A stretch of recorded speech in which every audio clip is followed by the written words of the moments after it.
আসসালামু আলাইকুম। সবাই কেমন আছেন? আশা করি সবাই ভালো আছেন। আজকে রান্না করব দেশি মুরগি, একদম অরিজিনাল দেশি মুরগি। এখানে পেস্টটা হালকা ভাজা হয়ে গেছে। এখন দিয়ে দিব আদা বাটা, রসুন বাটা, জিরা বাটা।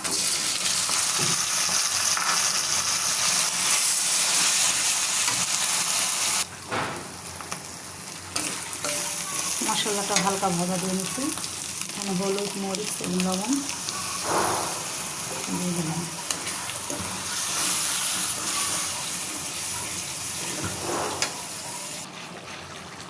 মশলাটা কষানো হয়ে গেছে, এখন মাংসগুলো দিয়ে দেব। নিজের হাতে পালা মুরগি এই প্রথমবার কেটেছি।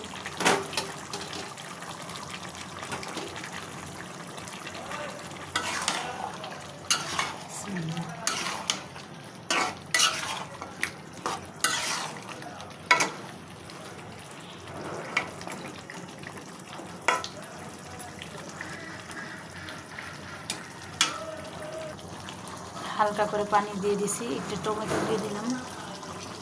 এখন ভালো করে কষাবো।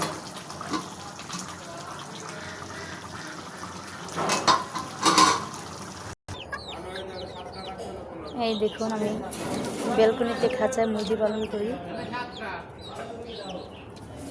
এখানে একটা দুটি মুরগি, তারপর এটা প্রায় হয়ে গেছে।